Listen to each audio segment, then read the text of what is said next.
愚弄老百姓的政府是最低级、最差劲的一种。如果大陆不赶紧统一台湾，那么台湾社会必然继续往黑暗中走，最终陷入社会的崩溃。中国最高领导人指出人民就是江山，江山就是人民。政府的作用就是全心全意为人民服务。像台湾当局这样愚弄老百姓的，应该尽早将其扫进历史的垃圾桶。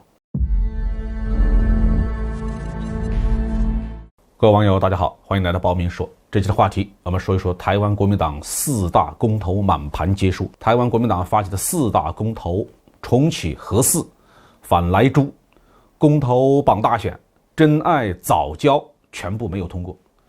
民进党是得意洋洋而国民党的新任主席朱立伦垂头丧气地说公投已死。不知道这两党是不是看过老子在2500多年前写的那段话？他们要是看过的话，我认为都应该羞愧的无地自容。这所谓的4大公投，如果用大陆的政治模式来讨论的话，根本就不是什么问题。核电站要不要建呢？只要解决了安全问题，当然应该建的。我们中国的几大核电集团对核电安全问题是非常重视的，已经投入运行的核电设施还没有发生过任何影响环境的问题。美国的毒猪肉能不能进口呢？当然是绝对不能进口甚至都不应该进入贸易谈判的日程表。而且我们国家的检疫部门已经挡住了无数的有毒有害的国外产品了。公投绑大选，它的意思就是一些重要事务由公民投票决定，和地方代议机构的选举也应该捆绑在一起，由公民投票。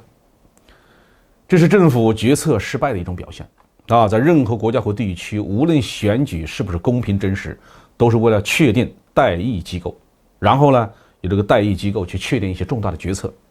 为具体的社会治理事务举行公投，意味着代议机构和政府当局都是摆设。台湾方面曾经为以核养绿公投案、同性婚姻法、东京奥运会证明这些莫名其妙的事情发起过很多次的公投。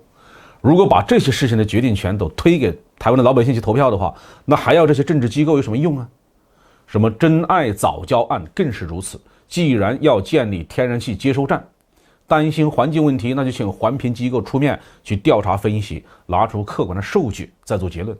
如果推给老百姓去投票，老百姓哪里懂那你要的政府有什么用呢？老百姓还交税养活这个政府干什么呀？公投是民进党最喜欢搞的政治把戏，用这种方式来欺骗老百姓，让他们以为自己享受到了民主的权利。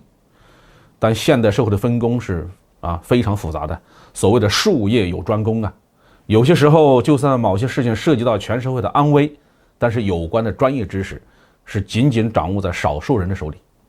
传染病的防治就是个非常典型的例子。代议机构和政府在这种问题上应该充分的识别和信任那些有知识、有能力、有责任心的专业人士，按照他们的意见建议去执行，而不是动不动就把事情推给老百姓去投票。这样做绝不是民主，而是推卸责任。为什么民进党喜欢搞公投，国民党也喜欢搞公投呢？这就是由台湾社会的基本性质决定的。台湾当局不是为人民服务的，而是为了少数寡头，甚至为了外国势力服务的。在国民党统治时期如此，在民进党统治时期依然如此。但这两个党的区别在于台湾老百姓已经充分认识到了国民党的反动性和欺骗性，深恶痛绝。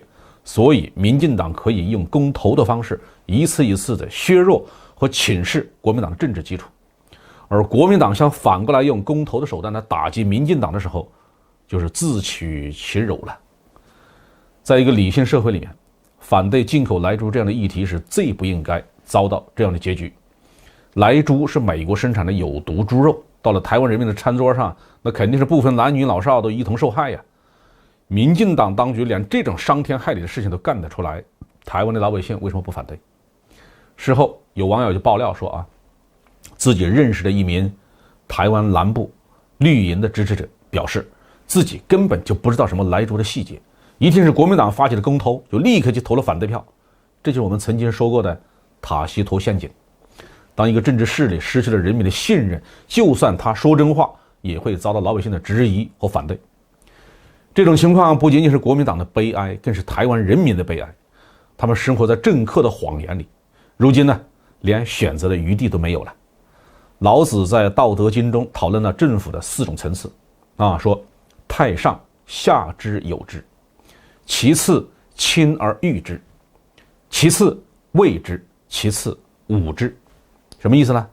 是说最高明的政府是默默的为老百姓服务的，差一点的政府是大张旗鼓的为老百姓服务，更差一点的是用铁腕统治老百姓，而愚弄老百姓的政府是最低级最差劲的一种。